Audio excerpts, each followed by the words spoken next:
उसके बाद routine decisions are different. देखिए जिंदगी में आप दो तरह के डिसीजन लेते हैं, एक रूटीन डिसीजन, एक आप नॉन रूटीन डिसीजन लेते हैं।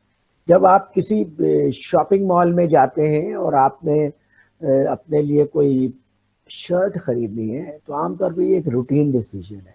आपको पता है फैशन क्या चल रहा है, मैंने कॉटन की शर्ट पहननी है आजकल, चेक शर्ट ज़्यादा इन है, तो आप दे जाते हैं दो तीन शर्टें खरीद लेते हैं, ये रूटीन डिसीजन है। उससे भी ज़्यादा रूटीन डिसीजन ये है कि जब आप किसी मंथली ग्रॉसरी लेने के लिए जाते हैं तो बगैर किसी स्ट्रेनियस मेंटल प्रोसेस के आप चीज़ों को पिक करते हैं और उसे आप अपने शॉपिंग कार्ट में डालते रहते हैं। आपको कोई डिफिकल्टी नहीं होती because you are doing so since last so many years कि ये आपके लिए अब रूटीन डिसीजन हो गया। और routine decisions are less risky and routine decision you take without any strain. लेकिन आपको लाइफ में बहुत सारे नॉन रूटीन डिसीजंस भी लेने पड़ते हैं। Non routine decisions are strategic and important, and since you don't have a good background of taking decision in that environment, so you fear that you may take a wrong decision.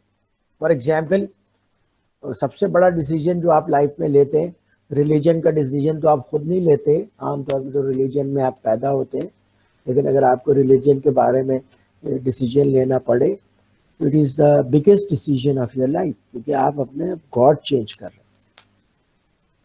तो उसके बाद जो सबसे बड़ा decision आप अपने life में लेते हैं वो है when you are going to marry. ये सबसे बड़ा डिसीजन है आपकी लाइफ का, इससे बड़ा डिसीजन कोई नहीं हो सकता। रीजन, सबसे पहली बात तो ये है कि you are going to live with that person for the rest of your life, at least आप इसी इंटेंशन से आप शादी करते हैं। और दूसरी बात ये कि इरिवर्सिबल है, एक दफा आपने डिसीजन ले लिया उसे आप रिवर्स नहीं कर सकते। जिस डिसीजन को आप रिवर्स कर सकते हैं विद फ्यू लॉसेस, तो वो डिसीजन आपको इतना पेन नहीं देता।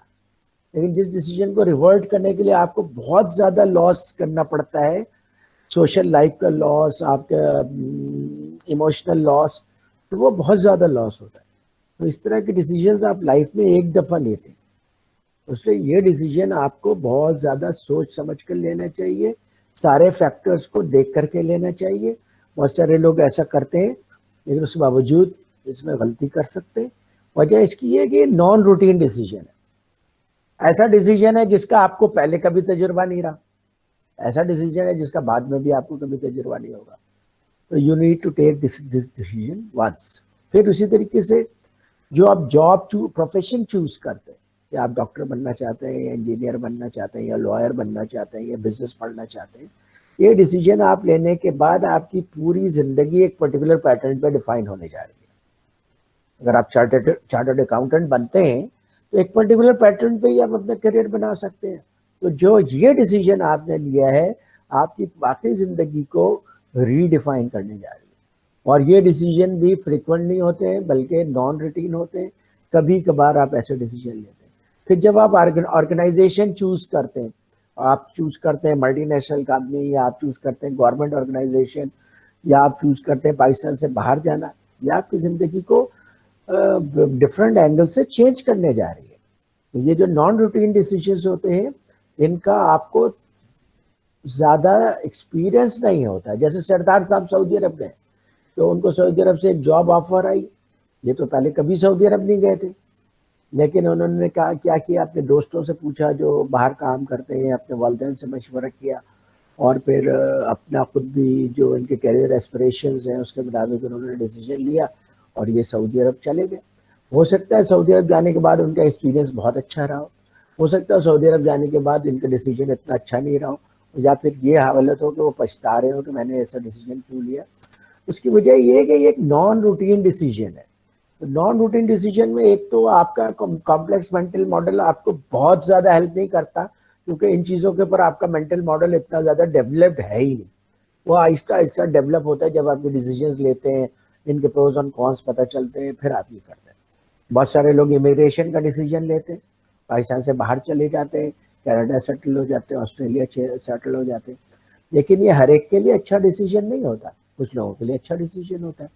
तो non routine decisions are risky you are travelling from known to unknown, तो रिस्क इन्वॉल्व है। और नॉन रूटीन डिसीजन मेकिंग का बाकायदा एक साइक्लिकल प्रोसेस होता है, इसको कि आमतौर पे आप फॉलो करें तो ज़्यादा बेहतर तरीके से आप डिसीजन ले सकते हैं। इसमें सबसे पहली चीज़ तो ये होती है, ये पूरा साइकिल होता है कि आप अपने प्रॉब्लम को डिफाइन करें और प्रॉब्लम का स्कोप डिफाइन करें और स्कोप को क्रीप ना होने दें, क्योंकि अगर आप प्रॉब्लम का स्कोप स्पेसिफिकली डिफाइन नहीं करेंगे और स्कोप क्रीप होना शुरू हो जाएगा तो प्रॉब्लम का स्पेस इनलार्ज हो जाएगा। जब प्रॉब्लम का स्पेस इनलार्ज हो जाएगा तो बहुत सारे ऑप्टिमल सॉल्यूशंस उसको कवर नहीं कर पा रहे होंगे। तो इसलिए आप प्रॉब्लम का स्पेस उतना ही रखें जितना रीजनेबली रखें, साइज का रखें, ताकि आप उसे मैनेज कर सकें। फिर आप देखें कि इस प्रॉब्लम की वजह से आपको किस किस्म की डिससैटिस्फैक्शन हो रही है। उस डिससैटिस्फैक्शन को एलिमिनेट करने के लिए आप क्या स्टेप्स ले सकते हैं, क्या डिसीजंस ले सकते हैं कि वो डिससैटिस्फैक्शन आपकी कम हो जाए। ख़त्म तो आमतौर पर नहीं होती। तो आप डिफरेंट सॉल्यूशंस जनरेट करते हैं। इसका ये सॉल्यूशन भी हो सकता है, इसका ये सॉल्यूशन भी हो सकता है, इसका ये सॉल्यूशन भी हो सकता है, इसका ये सॉल्यूशन हो सकता है। मिसाल के तौर पर आप प्रेजेंटली आप अपने जॉब से सेटिस्फाइड नहीं। एक तरीका तो ये है कि आप मेहनत करें, आप देखें कौन सी जॉब है जो आपको ज़्यादा अट्रैक्ट करती है, उसके मुताबिक आप अपनी क्वालिफिकेशन बनाएं, सर्टिफिकेशंस लें और फिर उस जॉब में स्विच करने की कोशिश करें। ठीक है। दूसरा तरीका ये हो सकता है कि जनाब आप पाकिस्तान में जॉब करने से मुतमईन नहीं है तो आप सऊदी अरब जा सकते हैं, आप ऑस्ट्रेलिया या न्यूजीलैंड या कनाडा की नेशनलिटी ले सकते हैं। ठीक है। तो उसके लिए आप ट्राई कर सकते हैं। आप समझते हैं वहाँ पे आप जाके ज़्यादा अच्छी लाइफ गुजार सकते हैं, ज़्यादा अच्छा करियर बना सकते हैं, तो आप वहाँ की इमिग्रेशन लेते हैं। आप उसके लिए डायरेक्ट उसकी इमिग्रेशन भी ले सकते हैं। आप ये भी कर सकते हैं किसी ऐसी लड़की से शादी कर लें जो वहाँ की नेशनल हो, ताकि इस तरह आप ऑटोमेटिकली चले जाएंगे। तो ये एक प्रॉब्लम को सॉल्व करके आप दूसरा प्रॉब्लम खरीद रहे हैं, ये भी करते हैं लोग।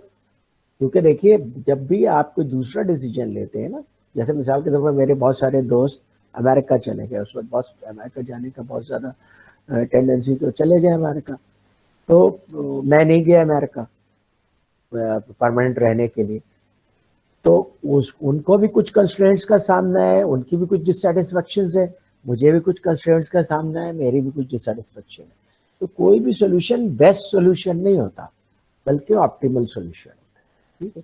तो आपके पास जितने भी सोल्यूशंस अवेलेबल हैं उनमें से आप देखते हैं कौन सा सोल्यूशन ऑप्टिमल सोल्यूशन है, कौन सा सोल्यूशन प्रैक्टिकल सोल्यूशन है। ठीक है। उस सोल्यूशन को आप इम्प्लीमेंट करते हैं। इम्प्लीमेंट करने के बाद आपको उसके प्रोज एंड कॉन्स पता हो चलते हैं। जो प्रोज और कॉन्स पता चलते हैं वो आपकी लर्निंग होती है। उस लर्निंग की वजह से जब आप अगला डिसीजन लेंगे तो आपका डिसीजन क्वालिटी ज़्यादा बेहतर हो जाएगी। इस तरीके से ये डिसीजन मेकिंग का, नॉन रूटीन डिसीजन मेकिंग का प्रोसेस चलता है।